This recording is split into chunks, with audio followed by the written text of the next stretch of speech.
Today we're talking about the new Shudder original horror film, Kandisha. So let's get started.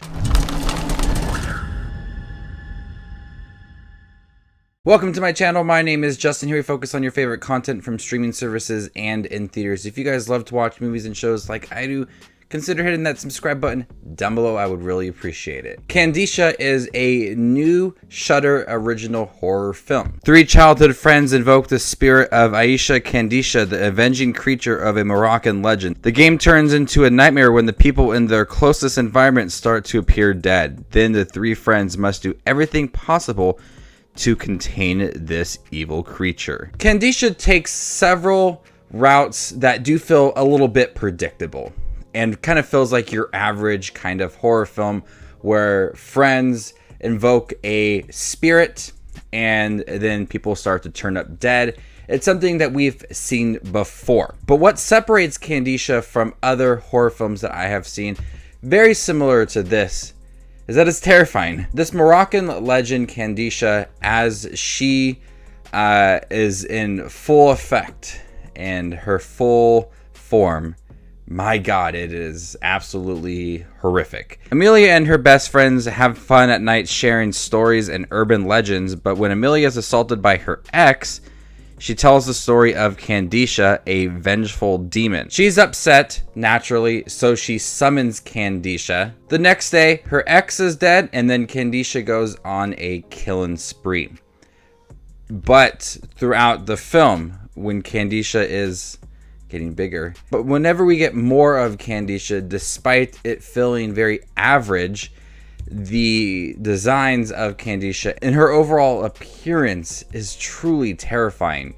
The tone shifts from something completely average and predictable to something very horrific, kind of about middle half of the film to the end of the film. The film is very violent and the film is very dark. Kandisha is not a vengeful spirit that's going to haunt you one day and then another day and then kill you the next day.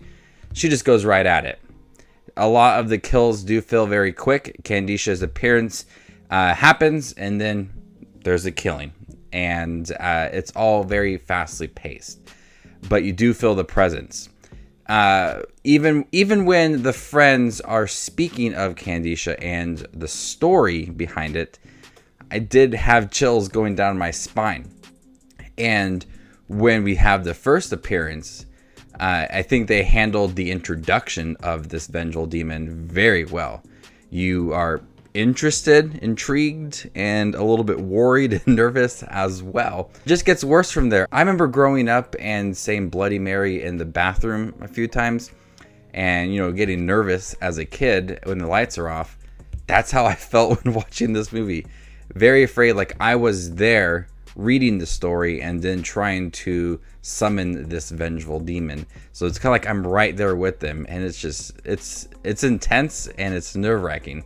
So Kandisha, despite feeling incredibly average in the beginning of the film and a bit predictable, and you have this demon, they're killing, and the person had summoned the demon because of personal issues in her lives. We've kind of seen that before. There's nothing really new to about half of the movie, but the presence of Kandisha and the story behind it all is truly terrifying. And so then it wraps up in a very violent, gripping, intense, nerve-wracking way that I really did not see coming from the beginning of the film. The characters are very cliche. There's not a lot of depth given to them. But that doesn't matter because Kandisha is truly terrifying.